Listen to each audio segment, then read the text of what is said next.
Tu as 476 000 followers sur Twitter. Mhm. Ça fait quoi d'être l'animateur le plus influent sur le web? L'influence, tu l'as dans le regard des autres, si elle existe. Et ce qui est très intéressant, notamment avec Twitter, c'est le pouvoir et la résonance que peuvent te donner ceux qui te suivent, en fait. Quand tu partages une info avec eux, quand tu partages une image, de la vidéo, quand tu réponds à une question directement ou que tu proposes parfois des petites citations, eh bien tu vois que c'est repris par des gens que tu ne connais pas. Et on te voit pendant The Voice, tu tweets, tu fais des vidéos, Ouais. tu nous montres les coulisses. C'est pas compliqué de faire tout ça en même C'est temps? très compliqué de tweeter en même temps des coulisses et de présenter l'émission.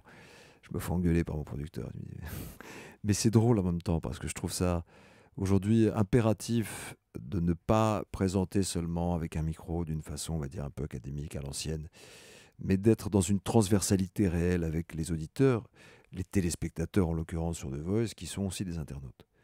Aujourd'hui, on ne consomme pas une émission, on partage une émission directement avec ceux qui la font. Je trouve très excitant le fait d'envoyer ce qu'on appelle un Vine, ces 6 petites secondes tournées, on va dire, c'est quoi, c'est une petite vidéo de 6 secondes, mais en 6 secondes, tu peux montrer énormément de choses, ce qui ne se voit pas à l'antenne. Mais c'est vrai qu'il faut à la fois, sur un prime, que j'écoute ce qu'on me dit en régie, pendant 3 heures, clac, clac, clac, la caméra, les histoires, les machins, voilà, parce que je communique avec 10 personnes en régie, et avec le producteur, Mathieu Grelier en l'occurrence, tweeter des petites photos, retweeter, répondre, répondre à mes SMS, et en même temps faire un ravalement express, comme j'appelle le maquillage, pendant 3 minutes, quand je cours dans les coulisses. Donc il faut être un peu Docteur Octopussy, comme dans James Bond à l'époque, mais voilà, avoir plein de mains et surtout avoir un cerveau très compartimenté à ce moment-là. Voilà. Pour finir, est-ce que tu comptes développer encore plus ce lien dans la prochaine saison de The Voice, Oui, dans les incontournables?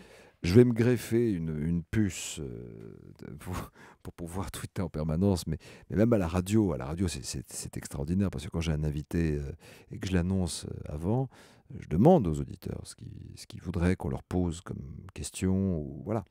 Et donc, c'est intéressant de leur montrer aussi les liens vidéo d'Europe 1.fr et peut-être des fragilités qu'on ne voit pas nécessairement à la télévision. Parce qu'on dit souvent la radio filmée, c'est à la mode. Non, la radio filmée met en exergue la voix et surtout te donne une autre dimension dans ta façon d'interviewer quelqu'un. Parce que quand on fait une interview à la radio qui est filmée, l'interlocuteur ne regarde pas la caméra comme ça. Il regarde l'intervieweur. Et c'est là où c'est intéressant. Parce que quand quelqu'un pose devant la caméra, ça n'est pas le même registre, on va dire, sémantique.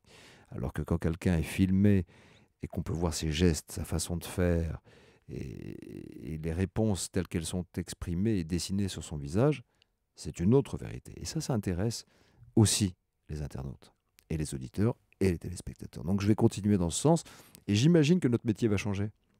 On est en train de vivre les balbutiements de notre métier. On ne sait pas ce qui va se passer encore demain. Moi, je suis prêt à mettre un petit billet sur la table pour vous prouver que dans 1 an ou 2, on n'animera pas sans une tablette à côté, virtuelle, mais réelle. Tout ça n'est pas de la dématérialisation, mais plutôt des nouveaux liens qu'on construit.